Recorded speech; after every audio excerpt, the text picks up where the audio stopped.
Holy Mother Church teaches us that we can come to know God by reason alone. In the Catechism 31 to 35, we read, ways of coming to know God. And the Church teaches us that there are proofs for the existence of God. Now, when the Church says proofs, it does not mean a scientific proof. A scientific proof is like this experiment I have right here. If I put an airborne tablet in cold water, it dissolves slowly. But if I put an airborne tablet in hot water, it dissolves very quickly. And I can prove that to you because the molecules are different and I'm able to show you by science. But when the Church says proofs, it's talking about reasoning it out. So you have to think about it.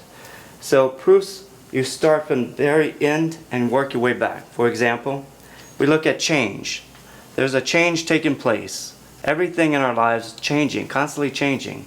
So then we have to go all the way back to the very beginning and say there had to be someone or some being that never changed. We call that person God. That God never changes. And that's a proof that there is a God by looking at change. We look at beauty. This is my second Hey Brother Leo book. And my little nephew is very cute. He's a very beautiful child. And he's beautiful, so I can say, well, there has to be something, if I go all the way back, that is beauty itself, and we call that person God. God is beautiful. He is perfectly divine, and He's beautiful, a beautiful God. Then another thing we can think about is order. This right here is a washing machine I built.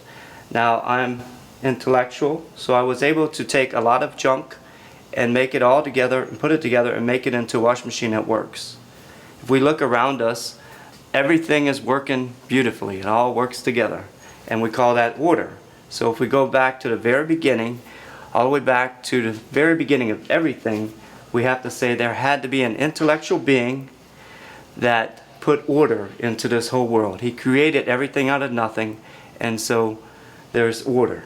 And that person we call God. God has complete order, and He is also an intellectual being.